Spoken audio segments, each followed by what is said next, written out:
I feel like in the context of today's industry, there's one sound that feels like that's the popular sound. Or just as in any field of art, there's, you know, there's one look, there's one aesthetic. Yeah. And when you're not that, does it ever make you feel like, oh, maybe I can't be in this industry? Yeah. I don't know. I think, like, the point of being an artist is just to be like create a world around yourself. Ooh. And you kind of do that too. You Yeah. really do that. Like, you don't sound like anybody else. You don't look like anybody else. Like, it's all your own influences. It's I really never thought about it that way. Yeah, it's like what your own soul brings into it. Like everyone, Yeah. Just like how on our palms, like, we all have different destinies, and like no person's is the same. Like, Yeah. you have to bring that same intention to your art. You know? What is your intention? Why do you create? I think it's to connect with others, because I'm like a pretty introverted, and I've always been like a very solo kind of person. So I think music was my way of like sending out a message into the world. Yeah. And like hoping someone will find it, kind of thing. I love that. Yeah. And now it's like actually reaching people, and it's the most satisfying thing. Yeah. It only took like 12 years, but but you know, what is time anyway? Yeah, exactly. And now I just want to send out positive messages, or like just messages that people empathize with, and just be heard. I want people to be heard. Today specifically, I want to talk about manifestation because, first of all, congratulations on 1 million plays on Spotify. Oh, thank you. I feel like you're making all of these career moves. I remember when I first discovered you in my little dorm in LA, you had one song out, and now it's barely Which been one? Dream State. Oh my God, that one? Yeah, That's which is when you found actually, me? that's the song that That's brought me to crazy. you. Can you talk about how did you get from, you know, releasing that one song and now here you are? Well, I still have a long way to go. I wouldn't say I'm like there in any way.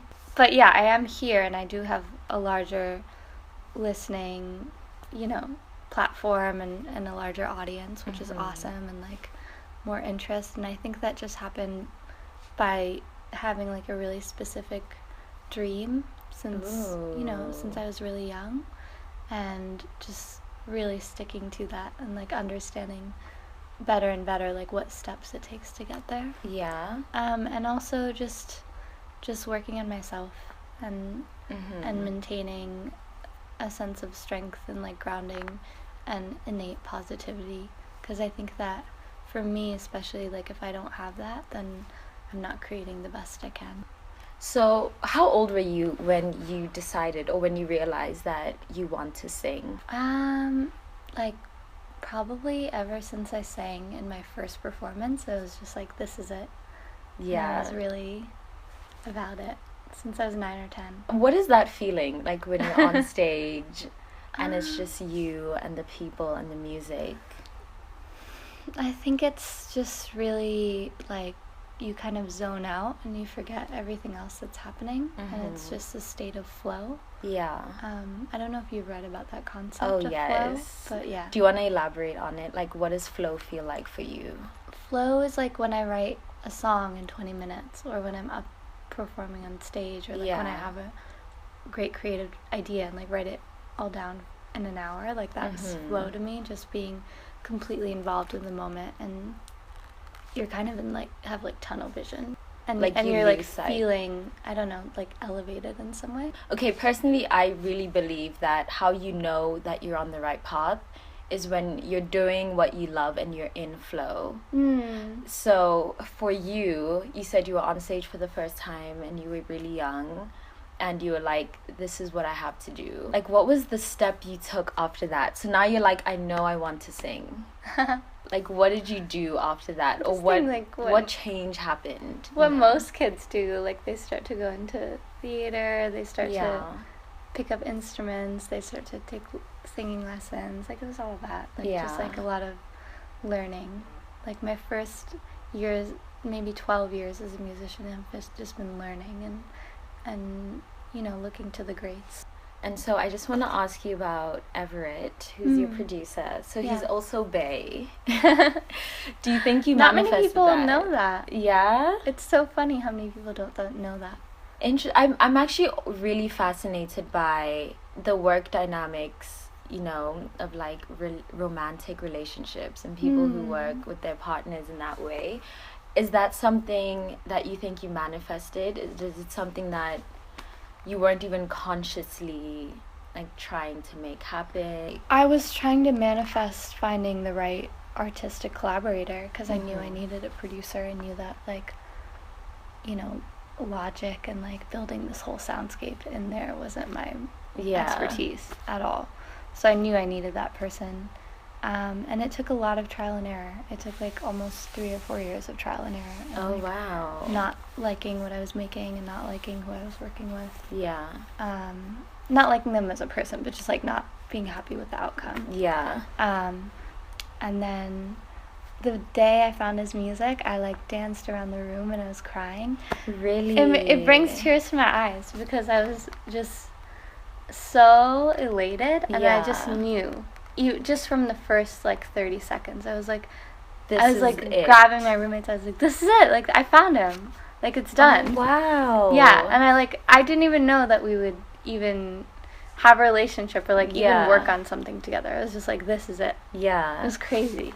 As far as working with Bay, how do you separate love and work? It's honestly kind of been hard these days because our work is becoming so intense. Yeah. And like that's all the both of us are focused on. Yeah. But I think it's just about like making sure we have at least, 30 minutes to an hour a day of just like us time. We end up talking about work a lot, but I think it's just carving out those little spaces during the week to make sure that you're having your time to connect as a couple. Yeah. But I think we love what we do so much that we just kind of like live off of that. Well, can I talk about our favorite topic? Money. Not my favorite topic. I know, but we're making it. We're gonna make it our favorite topic. Oh, I recall you telling me that like monetizing as a musician is just not an easy task. No. And this is something that I didn't know, like when you're making music, you're running a business, like you need startup capital. So how are you, navigating that now that it's no longer just fun and games? It's probably like the biggest challenge. It's definitely really challenging.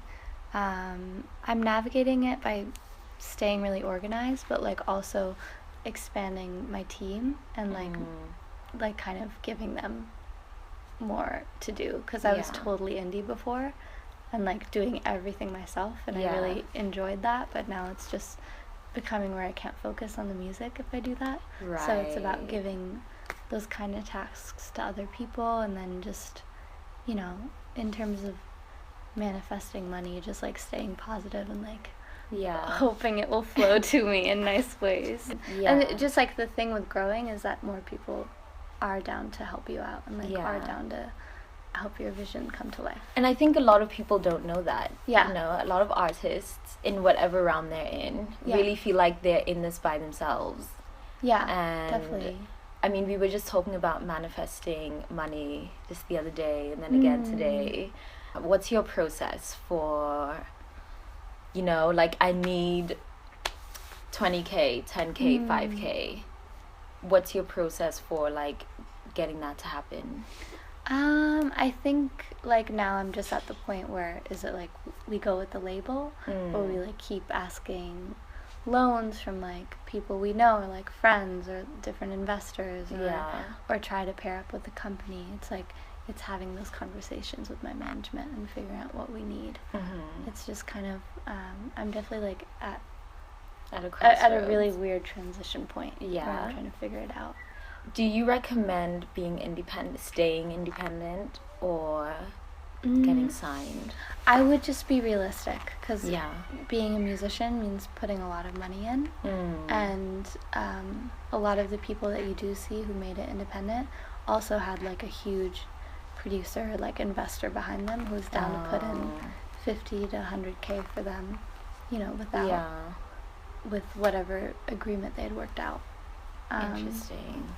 Or they have like a job that can help fund it. Yeah. It just like really depends person to person. And it's also hard because you're an artist too at the same time. Yeah. And like you want to just focus on your art. Exactly. Yeah. But I think the nature of being an adult is that you have to think about really unsexy things like money and survival and like budgets and all of that. Oh my gosh. Which is so I'm with you. Yeah, which is not fun. I'm with you. So I'm just like, I'm totally not there yet, but I'm trying to stay positive. Yeah. You know? No, we're gonna get there. Yeah. Like money's like my favorite thing. So really? I need it. It really is.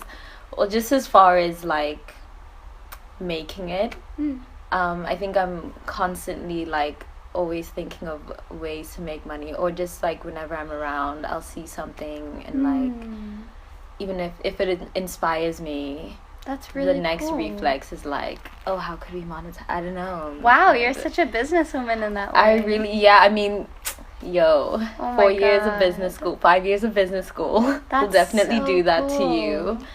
Yeah. I'm like the complete opposite. I'm really? Just like, yeah. I'm really the opposite. I just don't really think about it at all. I'm just like, I'm just here to sing. I'll do it for free. Yeah. But I need to stop being like that. Oh, no. We are monetizing in 2018. I just feel like music is God's work.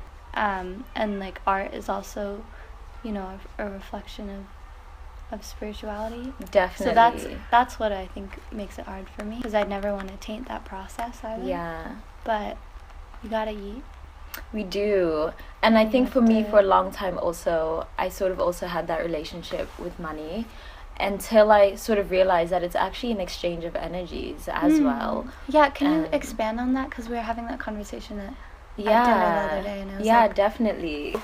I definitely feel like, and this is something, if not every artist, at least 95% of us experience, is you enjoy what you do so much that you sort of feel like you're scamming people and you're asking them to pay you. And so that was definitely something that I struggled with, just really feeling like a scam. But I realized, just like everything else on this planet, money is just an exchange of energies. Energy is a very karmic thing. So everything that you put out, you will get back in return. I think like money is to wealth what time is to a watch. A watch just represents how time has passed, in the same way that money isn't actually a real thing, but it represents an exchange of energies being made. So no, you don't necessarily need to have what you're putting out reciprocated in that way, but a bitch needs to eat and and grow too. Yeah, and it also allows so much freedom that it's definitely something that I've accepted. And one thing with energies is that you have to allow them. It's not really something that you chase, you know, kind of like happiness. You don't really chase it. You allow it, you know, and then it'll come to you. And I feel like it's the same way with money. Like, I listen to like a lot of meditations for money worries. Ooh, it's like guided ones. Yeah. And they keep repeating, like, if you think in the mindset, like, money will flow into me in positive ways. Yeah. I have abundance. Like, if you think in that way, it's interesting how you receive it. Because I actually, like, experienced that last week. It was really crazy. Talk I about won't, this. like, go into it too much. Yeah, like the details. But I had this breaking point after the dinner we had. Yeah. And I was like, I really, like, I have this weird relationship with money. I'm pretty stressed about it all the time. Like, I feel like I've been putting in so much to, like, not get back very little. Yeah. Maybe I need to change my perspective and just be like, let go of my worries a bit and be like, money can flow into my life in positive ways. Yeah. Like, it will happen. I'm gonna manifest it this year. And then literally 7 days later, we get like a call, and they just like give us an opportunity where we can make bank. Yeah. And I was like, so it's so many dynamics. It is so many dynamics, cycles. But for, you know, I guess if you're in a position like I am where you're like pretty strained on it, like I guess the only thing to do is like be like positive. Right. I think you get what you receive, so I also think you give out so much positivity and so much, you know, that's what you receive in return. Unfortunately, that is all that we have time for today, but thank you guys so much for tuning in and listening in. Please let me know what your thoughts are. Let me know in the comment section below what you've learned from the episode, and let me know who else you'd like me to interview. If there's anyone in the New York area, I will stalk them and hunt them down, and we will have chats just for you guys. I appreciate any and all feedback, and I will link all of Raveena's music down below, all of her social media down below. Again, thank you guys. I appreciate you tuning into the very first episode. There is more to come, and let me know your thoughts. I'll see you in the next video. Bye.